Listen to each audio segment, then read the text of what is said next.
지금부터 내가 해주는 얘기 들어주겠니? 할렐루야. 4월 6일 화요일 새날이 밝았습니다. 오늘도 변함없이 하나님께 예배 올려드립니다. 찬송가 170장 1절 2절 찬양합니다. 내 주님은 살아계셔 날 지켜주시니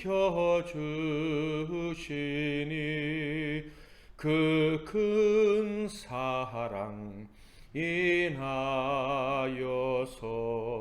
나 자유 얻었네. 나의 구원 되신 주님, 내 소망 되신 주, 항상 나와 함께 하셔 곧 다시 오시리. 오늘 하나님께서 주시는 은혜의 말씀은 신약성경 누가복음 24장 36절에서 53절 말씀이 되겠습니다. 누가복음 24장 36절에서 53절 말씀 중에서 39절까지 봉독해 드리겠습니다.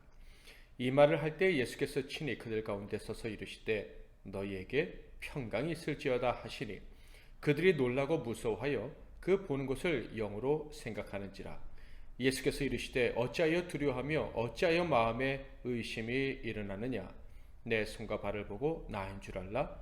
또 나를 만져보라. 영은 살과 뼈가 없으되 너희 보는 바와 같이 나는 있느니라. 아멘. 오늘은 부활의 증인이란 제목으로 하나님 말씀을 상고하겠습니다. 엠마오로 가다가 주님을 만난 두 제자는 예수님을 만난 직후 예루살렘으로 다시 올라옵니다. 그곳에서 숨어있던 제자들을 만났죠. 제자들은 여전히 두려움과 절망감에 사로잡혀 있었습니다. 그들에게 주님은 살아나셨고 우리와 동행해 주셨고 그래서 우리가 다시 돌아오게 되었다라는 말을 이 엠마오에서 온 두 제자가 전해 주었습니다. 그들의 말은 믿기가 어려웠습니다. 그러나 그들의 말이 진실이라는 것은 곧 증명이 됩니다. 왜냐하면 예수님께서 그들을 찾아와 주셨기 때문입니다. 36절 이 말을 할 때 예수께서 친히 그들 가운데 서서 이르시되 너희에게 평강이 있을지어다 하시니 그들을 찾아오신 주님은 그들에게 평강을 빌어 주셨습니다. 그러나 제자들은 평강을 누릴 수가 없었습니다. 그 이유를 요한복음을 통해서 알 수가 있는데요. 20장 19절 이날 곧 안식구 첫날 저녁 때 제자들이 유대인들을 두려워하여 모인 곳에 문들을 닫았더니 예수께서 오사 가운데 서서 이르시되 너희에게 평강이 있을지어다. 예수님이 십자가에서 죽임을 당하셨지요. 그리고 무덤에 내려가셨습니다. 그런데 사흘째 되는 날 사람들이 와서 예수님이 살아나셨다.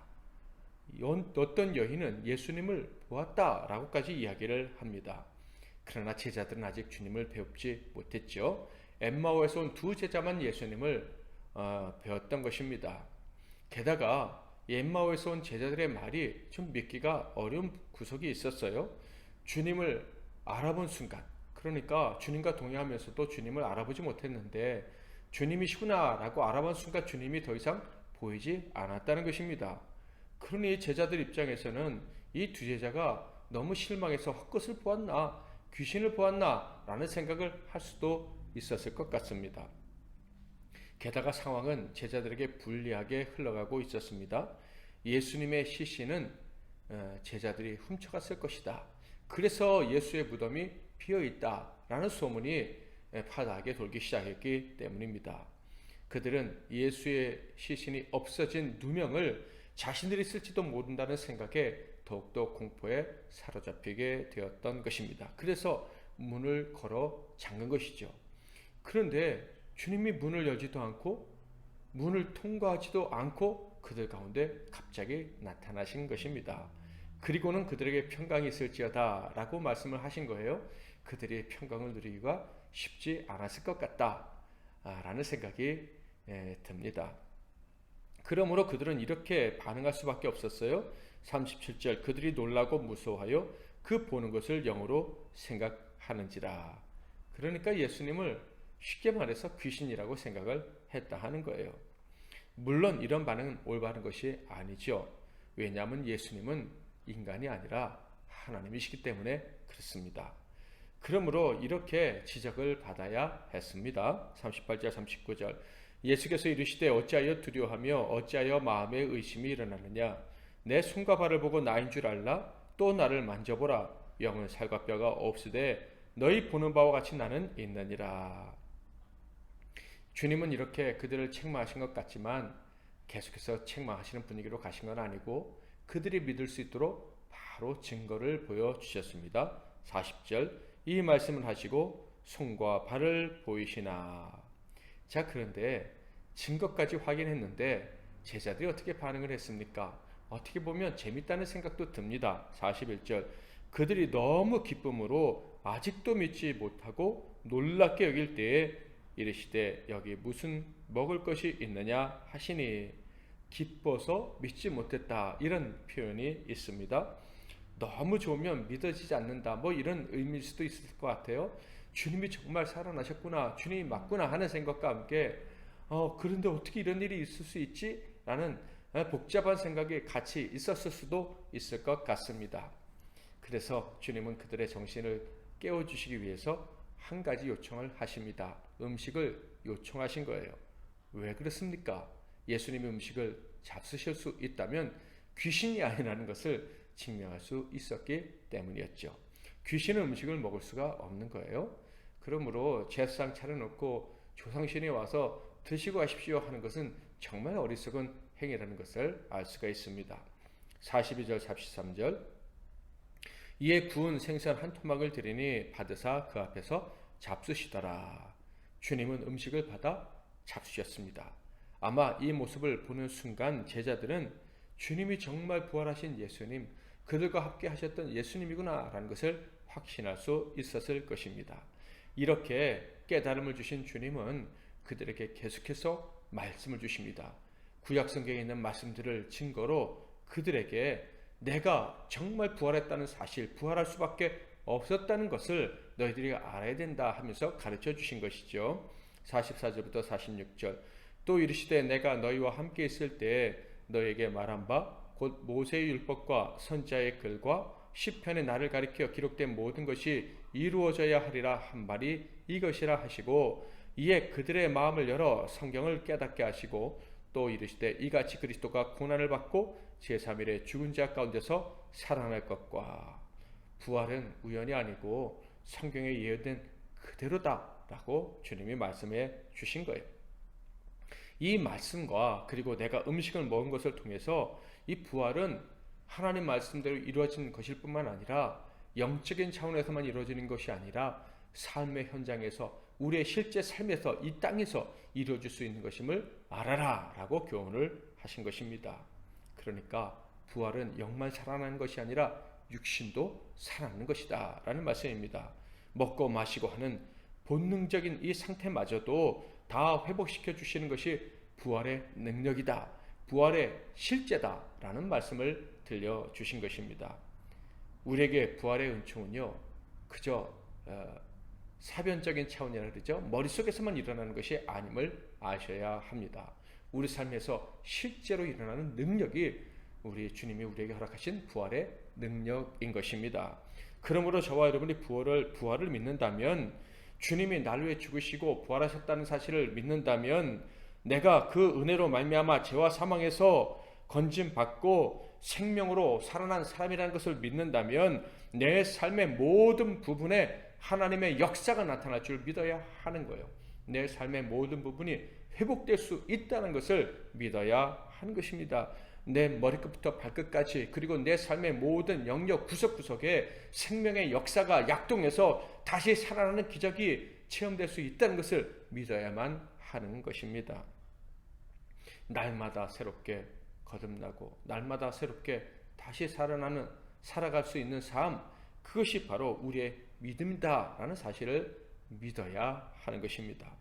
이렇게 부활의 이유와 그 효력에 대해서 말씀하신 주님은 이 부활의 좋은 소식을 전하라는 명령을 내리십니다. 47절 48절 또 그의 이름으로 죄의 사함을 받게 하는 회개가 예루살렘에서 시작하여 모든 족속에게 전파될 것이 기록되었으니 너희는 이 모든 일의 증인이라.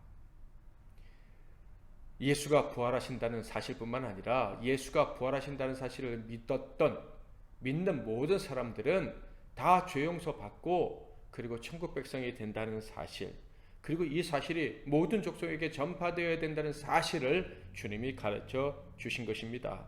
그래서 초대교회는요, 이 명령에 따라서 예수님이 죽으시고 부활하셨다는 사실을 믿어라, 이것을 믿지 않는 것이 죄다라는 것을 가르쳤습니다. 믿기만 하면 영육이 다시 살아날 수 있다는 사실을 가르쳤던 것입니다.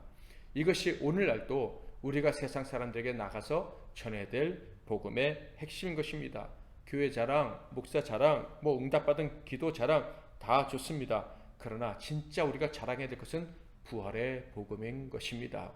예수를 믿고 거듭나면, 죄 용서 받으면 부활의 능력을 체험하며 살 수 있다는 것이죠. 물론 세상은 이 십자가에서 죽으신 주님의 부활에 대한 이야기를 멸시할 것입니다. 들으려 하지 않을 수도 있습니다. 절망에 빠진 당신도 주님을 믿기만 하면 다시 살아날 수 있다라는 말을 조롱할 수도 있을 것입니다. 그러나 걱정할 필요는 없습니다. 주님이 대안을 마련해 놓으셨기 때문입니다. 49절 볼지어다 내가 내 아버지께서 약속하신 것을 너희에게 보내리니 너희는 위로부터 능력으로 입혀질 때까지 이 성에 머물라 하시니라. 부활의 능력을 믿고 체험하며 또 전할 수 있는 힘을 위로부터 주실 것이다 라는 약속을 허락해 주신 것입니다. 이 능력은 바로 우리에게 임하신 성령의 능력, 성령님이시죠. 주님은 이 약속을 주심으로 모든 사명을 다 마치시고 하늘로 올라가십니다. 50절 51절 예수께서 그들을 데리고 베다니 앞까지 나가사 손을 들어 그들에게 축복하시더니 축복하실 때 그들을 떠나 하늘로 올려주시니. 우리에게 능력을 주실 것까지 약속하시고 하늘로 올라가셨습니다. 그렇다면 제자들에게 남은 것은 무엇입니까? 52절 53절 그들이 그에게 경배하고 큰 기쁨으로 예루살렘에 돌아가 늘 성전에서 하나님을 찬송하니라. 부활의 능력이 우리 자신과 함께 하는 것과 이 부활의 능력이 온 세상에 전파되어져야 할 것을 기대하면서 그들은 기뻐하며 찬송했다 하는 것입니다. 그들은 이 부활의 능력을 체험할 뿐만 아니라 온 세상에 나가서 전파하게 될 것을 기대하면서 찬송했다 하는 것입니다. 이번 주일 부활주일을 얼마나 은혜롭게 보냈는지 모르겠습니다. 어떤 성도님의 말처럼 이 부활절, 이 날이 계속되었으면 좋겠다, 이 부활절이 끝나지 않았으면 좋겠다 라는 생각마저 했습니다. 여러분, 이 부활은 정말 좋은 하나님의 최고의 선물입니다. 부활의 능력은 실제로 우리에게 임했습니다. 진실로 죄인들인 우리는 죽음을 이기고 모든 삶에서 하나님의 은총을 덧입고 날마다 새롭게 사는 그런 은혜를 입었습니다. 그렇게 살 능력을 얻었습니다. 이 사실을 저와 여러분 믿게 되었고 이 부활주일에 더 확실하게 확인할 수 있게 되었습니다. 부활의 능력이 나와 함께하고 있다는 사실, 그리고 그것을 경험하며 산다는 것이 얼마나 행복한지 모르겠습니다. 남은 것은 이제 이 부활의 능력, 이 부활의 기쁨, 이 기쁨의 소식을 우리 자신만 가지고 사는 것이 아니라 이웃과 나누는 것입니다. 온 세상에 전해서 우리가 가지고 있는 이 기쁨과 이 엄청난 하늘의 능력을 그들도 소유하고 살게 하는 것입니다. 누가 이 복음에 참여하게 될까요? 누가 우리가 전하는 복음을 듣고 부활의 능력을 힘입고 행복하게 살게 될까요? 그 사람이 여러분 주위에 있습니까? 오늘 그들을 기억하고 그들을 위해서 기도하고 또 그들을 향해 나아가는 저와 여러분이 다 되기를 주님의 이름으로 축복합니다. 내 주님은 살아계셔. 3절 4절 찬양하고 기도합니다. 나를 거룩하게 하려 주 나를 부르니 주의 내게 넘쳐 주 뜻을 이루리. 굳센 믿음 나 가지고 주 말씀 따르면 주님 다시 강림할 때 날 영접하시리. 아멘. 오늘도 말씀 붙잡고 기도하시고 승리하는 하루 되시기를 바랍니다. 제가 먼저 잠깐 기도하고 여러분이 이어서 각자 기도하시다가 하루를 시작하십시오. 기도하겠습니다. 하나님 아버지, 우리에게 부활 신앙을 주시고 또 부활의 증인으로 살아갈 수 있는 은혜를 허락해 주시니 감사합니다.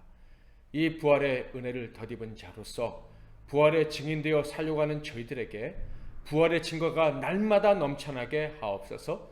그래서 매일 더 기쁘고 힘있게 세상 사람들에게 부활을 증언하며 살아가는 우리 모두가 되게 하옵소서.